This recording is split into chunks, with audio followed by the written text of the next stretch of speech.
নমস্কার বন্ধুরা। তো আজকে আমরা জিকে নিয়ে চলে এসেছি। তো সিরিজ 2 আজকে নেক্সট 20 কোশ্চেন নিয়ে আমরা আলোচনা করব। তো শুরু করা যাক।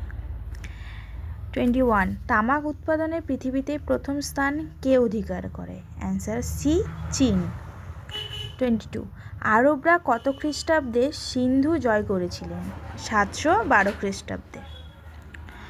23, সম্প্রতি কোন রাজ্যে কালা নামক রাইস ফেস্টিভ্যালের উদ্বোধন করা হলো? অ্যান্সার হবে উত্তরপ্রদেশ। 24, শকাব্দের প্রবর্তক কে? অ্যান্সার কনিষ্ক।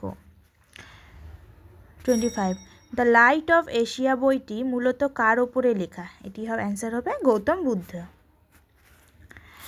সম্প্রতি প্রয়াত চেমাঞ্চেরি কুনহিরামন নাইয়ার কোন নৃত্যের সঙ্গে যুক্ত ছিলেন? অ্যান্সার হবে কথাকলি।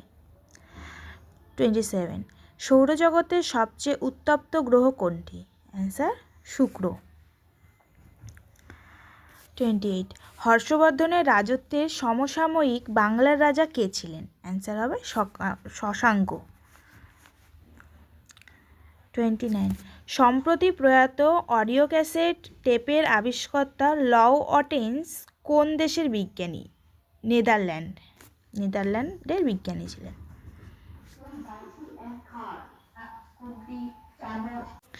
30, ভারতের দুটি পশ্চিম বাহিনী নদীর নাম কি?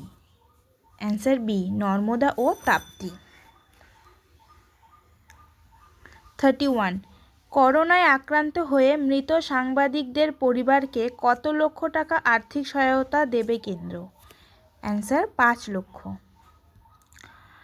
32, রেটিনা ও অপটিকা স্নায়ুস্থলকে কি বলে? অন্ধবিন্দু বলে। 33, ভেন্টিফ্যাক্ট কোন প্রাকৃতিক শক্তির দ্বারা সৃষ্টি হয়? 33 অ্যান্সার হবে বায়ুর ক্ষয় দ্বারা। 34, প্রথমবার জেনোম ম্যাপিং প্রজেক্ট লঞ্চ করা হলো কোন সাগরে? অ্যান্সার ভারত মহাসাগরে। 35, শিশুদের জন্য 100টি নার্সারি স্পোর্টস একাডেমি স্থাপন করতে চলেছে কোন রাজ্য? অ্যান্সার রাজস্থান। 36, চাঁদের ব্যাস কত? চাঁদের ব্যাস 3475 কিমি। নেক্সট, মালাই চাকির হারকে কি বলে? মালাই চাকির হারকে প্যাটেলা বলে। 38, কার রাজসভা নবরত্ন এর জন্য বিখ্যাত ছিল? দ্বিতীয় চন্দ্রগুপ্তের রাজসভা নবরত্নের জন্য বিখ্যাত ছিল।